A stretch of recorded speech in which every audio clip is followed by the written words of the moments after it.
In this tutorial, we're going to kick off adding a live reload script to our Rails app. It's going to be driven by esbuild and a few tips and tricks all along the way. And we'll also discuss the alternatives you could use if you're using some other tech with Rails and just Rails as a standalone. Let's get started.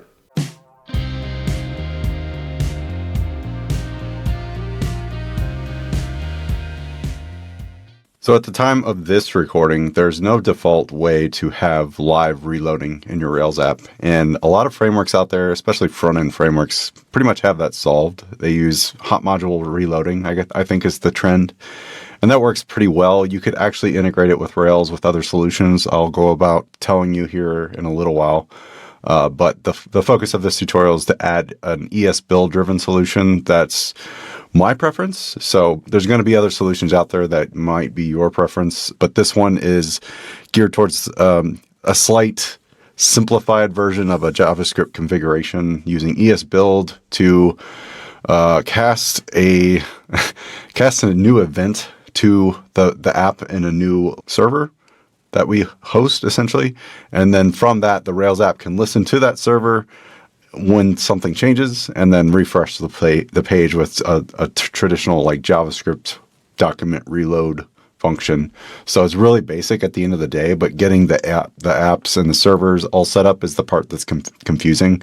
And while I wish it would be something that comes with Rails by default, it's nothing that's like going to make or break your default app. But I've found, especially in some recent side projects, that the fatigue of the Command R symptom refreshing over and over, it just gets old, especially with Tailwind or something where it's like productive CSS where you're using class names and maybe you'd want to save it at a point to see what's up. And then your browser, you have to go refresh it. It just gets old. So this is that quick guide to add that. There is some stuff here that's more JavaScripty, so it might not appeal to everyone who's in the community for the sake of being Rubyists and how we like to, reduce the risk, or not reduce the risk, but reduce the use of JavaScript most of the time. Opinions aside, let's get going. I have a Rails app started here. It's called Live Reload Demo, and I'll include a link in the description or the blog post wherever you're reading this. And I created it using JavaScript bundling by default, so run this on the fly. I pass a flag. So in my app, I actually did like Rails new. I'll just do live reload demo, and then you can pass like your CSS framework. I chose Tailwind, and then the JavaScript solution you want to use. There's multiple options here now, including Bun. I have another video on Bun if you want to check that one out. Esbuild, Rollup, or Webpack. Webpack's depreciated at this point, but it is still supported. So I predict that to honestly go away, but I don't know. Maybe it won't, just based on use case. People still have it in their apps. So you could pass esbuild here, which is what I did. And that will scaffold a new app that's going to create essentially where I'm at today. In this given app, I did scaffold a new post using the scaffold generator. So that's, the Rails generate scaffold post, your resources, what columns you want. I did title, string, and text body. That's pretty much my default for demos. So with that added, I did slight CSS in an app. I tweaked the layout a bit, and we have what you see here. We'll get this. So nothing fancy at all. The form fields are non-existent because I don't have any libraries or anything loaded with Tailwind. But it does work. You can create a post, test body, create post, redirects back to the post itself. You can go back to the index, and there it is. So the typical Rails blog in 5 minutes kind of thing. Now, if you have an existing app and you want to add esbuild, you'll need that to do this specific task. That is in the guide here if you want to check it out on the Rails repo. That's jsbundling-rails. And if you just run this script here based on what you want to install, and of course, I'm assuming it will be esbuild if you're following along, but you just run this command, it'll kind of do a find and replace and add the dependencies you might need. So that's pretty handy. You won't need to really think about it, which is, the whole point. So we will need one more dependency for this tutorial. I'm going to add it. It's called Chakadar. I can't say it. Sorry if it's spelled or spoken differently. I don't know.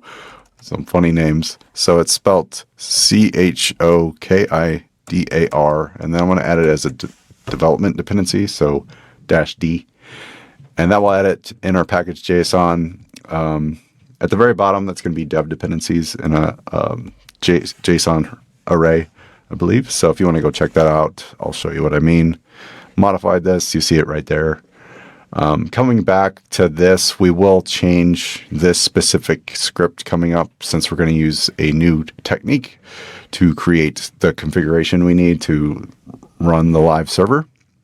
So let's do that now. Actually, it's going to be in the root of the app. I'm going to create a new file called esbuild.config.js. Now, I think you can name that anything else. This is kind of this, I guess, the convention these days, how many damn configs we need in the root project. It's kind of in the fatigue stage, in my opinion now, where you just have so many configurations, it's ungodly to manage. But that's a problem for another time. So we'll first need to require esbuild. It's already included if you ran the installer with the Rails install with it. So we just require that. And I'm going to go line by line. This could be copy and pasted in, but I think if you type it out, you kind of understand it a little more. It does take longer. It is more boring, but it works. So Chalkadar. And Chalkadar is kind of a library to see when things change in a given set of code. And it could signal based on that change for you to do something. So in our case, we're going to cast a new event source, which is part of the not new, but it's a JavaScript API built into the browser these days. So it's kind of nice that we don't have to have another dependency for that. We will need a HTTP dependency. So we'll do a const HTTP and require that library. That's, I think, included with Node. And const path is included with Node as well. So of course you'll need Node to do this stuff. If you're using esbuild, I think that's kind of how you'll have to do it. I do include is production flag. It's essentially a Boolean that's going to return. And this is for the sake of if you do publish this in a production environment, it'll do things a little bit differently. And we'll hook into the Rails environment variable that's going to be up there. So there's one that's local to your app for the Ruby side and one in the, I guess, Node side. So I'll call this one production since that's the default. If you go into your environments, that's kind of where it's coming from, stuff like this. But there's a whole Node side of it too. So it's confusing and yeah. I'll add another variable called watch mode. And this is going to take in the process as well. And we'll hook into the arguments.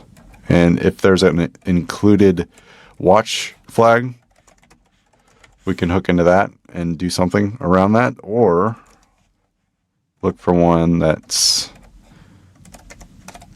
reload. This is kind of just like optional. You don't necessarily need this, but it's something you could add if you want to pass specific things on your build scripts in package.json.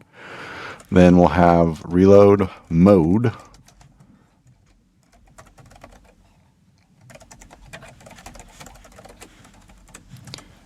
And it's dash and then the flag you pass. Finally, the port. Now the port can be whatever you want. I'm going to do what I did the tutorial with initially is 5678. And then finally, the config will be making use of these variables. So we're going to pass or basically create an object of options. That's going to be our configuration. So we'll say esbuild.config and make it an object. And then within that, we'll have our things we can classify. So entry points is going to be essentially where is the JavaScript coming from for the app that can be compiled down. And we're going to use path to join our JavaScript folder essentially. And the application file, which is kind of the source of truth for the Rails app. Depending on your, framework, this might be different if you're following for something else than Rails. And then we'll bundle this one. True. So this is all stuff you can actually pass on the command line, but we're doing it as a configuration. So if you come into your package.json, you'll see those essentially right here. but we're going to come through and make a configuration based on some conditional statements and like these production modes and watch modes and stuff. So you can tweak this to the end of day if you want to, but I'm trying to keep it a little simple for now. So we'll minify if it's production. So basically just if production is true, minify this and it'll return true there. Hence that variable. Source map, we'll do the inverse. I want source maps locally, but not in production. And then output directory will be path join.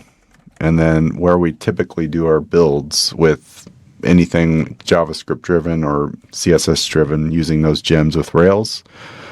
This isn't the case for something like import. Well, I think it is the case for import maps, but it goes about it a little bit different. So there we go. So that's essentially our config. And then we'll want to actually start the process. So I just like to add comments to help me visualize what's going on. So esbuild, call that build function, pass our config through, and it's a catch. If there's an error, we can run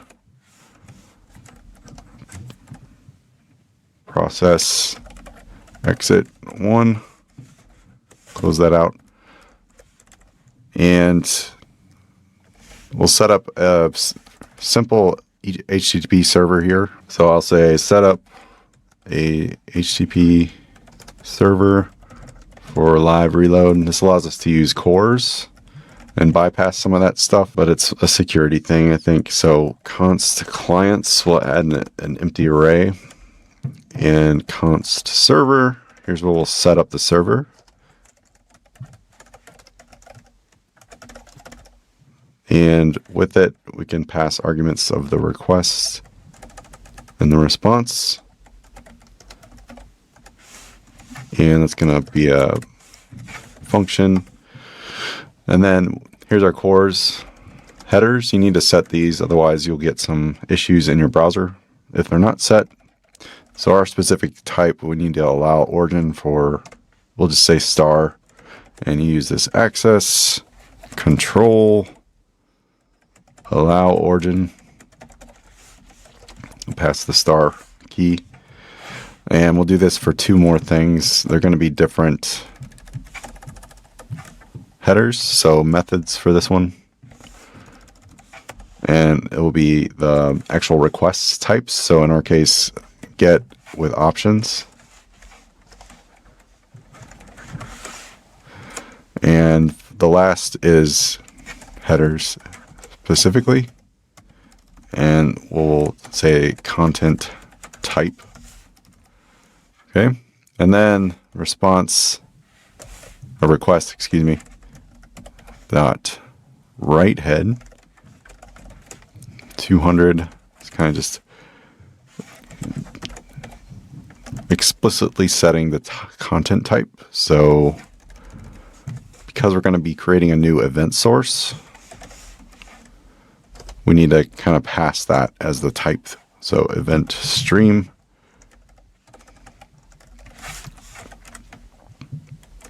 Cache control, no cache, and then connection, we want to keep it alive so we can listen for changes.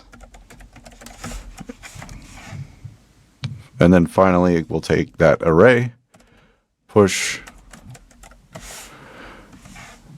and then the request will say on, close, pretty much remove that from the array. So it kind of invokes itself.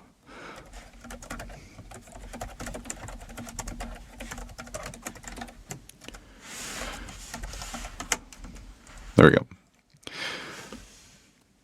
So finally, we'll call outside of that server, listen, and pass our port number through. You could use we'll just use the variable up there.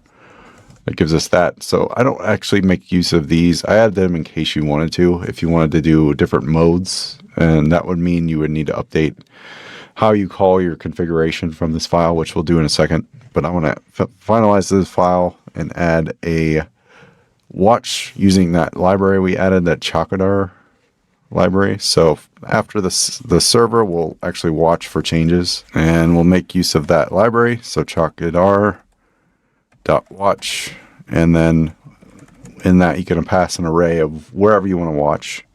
So in our case, I'm going to do app JavaScript,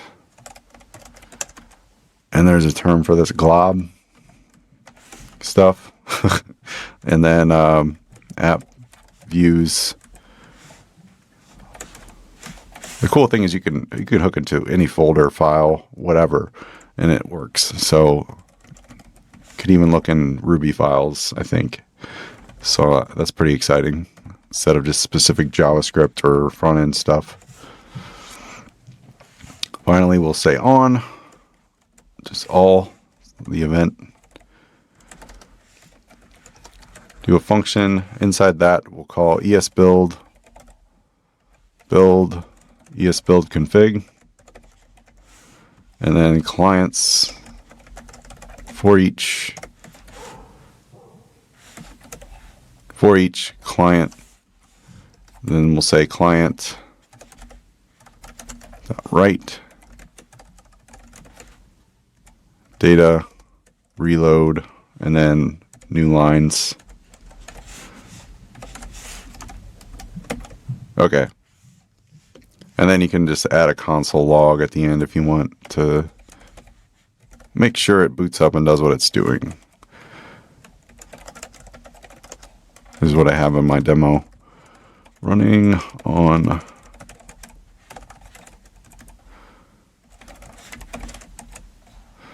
five, six, seven, eight. Okay, now when we actually invoke this, which we'll need to go and do in our package.json, looking at notes here, on the build statement, we can remove all this here. And you could run this all in line, just as we did there, but the config kind of extracts it all away. So instead, we can add a node.esbuild.config.js. Essentially just calls that file. And that gives us a much simplified package.json file, which is great, but then this file gets crazy. So with that invoked, we can then go and add one more file to our app. And you could add this to your view and listen for changes or something like that, but I chose to add it as another actual file in the JavaScript folder. So I'm going to just create it called live reload. And in our application file, we can import that.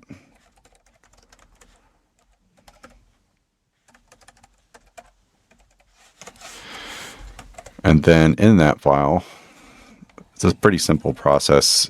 So we'll check first if it's development, otherwise we won't do anything. And then node environment variable, make sure it's equal to development. And then here's where we'll set that new source, which is going to be an event source. And essentially it's just going to be our localhost server that we just created. So local host 5678, and then source.onMessage event if event data equals reload triple equals. We'll do a window.location reload. So all that to call that little silly function, but it's automatic. So that's the cool thing. So if you look back, we've got this data.reload little text in there, and essentially we're casting that event out and picking it up with this script here with the event source responding to our local server that we created using the HTTP library there. Pretty confusing, but essentially it's just kind of like you feeding a fire and it keeps growing, or I guess keeps burning is the better way to put it. So if all goes well, we can boot our server, and I think I have it running, but I'm going to reboot it And let's see if we can get module not found. Oh, you need to spell it correctly is the key. Chakadar. Oops. All right, boot that up. I think we should be okay. We'll come back here, and if there's anything in the library, ES protocol, what's that mean? So I think what I want to do is go back to our proc file and remove the watch and see what happens there, because I think something might be off with that. All right, one little gotcha that I stumbled into is that I typed HTTPS muscle memory. So make sure you don't do that, because I was getting SSL errors and I couldn't figure out why, and that is it. So a small character changes all the difference. So with this running, you have your app running. We can hook into Tailwind now or anything in the views and change things on the fly. So maybe I'll do a blue or orange and 500. There we go. We got live updates. So we can make this text center, maybe shift around the page some, and then I don't know, padding in BG black, something crazy. So something like that, and it's just responsive. So all that little, code, kind of confusing, but well worth the effort, in my opinion, to get something like that to be very productive in your front-end dev environment. So that's essentially how you would add it with esbuild. Now, there are other solutions out there, and I wanted to talk briefly about each. I think the de facto one we've seen or mentioned or heard around the community is called Guard. And Guard's kind of a, I guess, Ruby-driven one that's going to be more along the lines of you pass specific instances of things into your app, and it kind of hooks into the old classic asset pipeline and does things automatically. You can configure it a lot. I've used it in the past, but I got to say I'm not up to spec with it anymore. So my opinion is mostly just it's a solution, and you certainly could reach for it if you don't like the JavaScript-driven approach. It does look like there is a maybe not a ton of development on it, simply because look at the commit history here. It's almost a decade ago at this point. So unfortunately, a lot of gems are like this in the space. I'm not sure why, but it is one of those things you might need to consider. Certainly still useful, I think. Another one's called Rack Live Reload, similar to Guard. I think it's a little lighter weight. You can just hook into the rack stuff in the apps that we have in Rails apps already and do things on the fly. And it's, I think, pretty configurable. I don't know that I've done this one much, but it looks into the old Live Reload JS, which was a actual library that you can actually use to do this. I actually remember having a GUI app that was called Live Reload, and this is kind of the pretense of that. So it's been extracted, I think. On the front end, you could use something like Webpacker that does hot module reloading. If you use something like React or something of that nature, this might be a solution for you. Again, I think this is literally being retired, so it might not be in the mix when it comes to the JS bundling gem that we saw in the very beginning. Another one is browser sync. This is kind of browser sync as a service. I think it's mostly just for the front end, but you could tap into that if you wanted to customize something that's not specific to the Rails part of the app, but mostly just the front end. I've used it in the past because I think it was one of the first to really do something where you could like Grok or whatever it's called into a new browser, see it in the mobile view, and it all updates in real time. It was very useful for testing things out from a designer's perspective. I haven't used it in a long time though. React Hot Loader, I think this is what you would use with that Webpack solution. This is just kind of the default page to do that. You can see Webpack Dev Server to do those things. Finally, I've done a couple of videos on Vite in the past. There is a Vite Ruby port, I guess you call it, and it's pretty neat. I've tried it. It's I actually made a Rails template using it, and it was mostly in the desire to get something like I'm doing with esbuild now under the the hood. I wanted the live reloading, the front end magical stuff, which is just real quick and fast.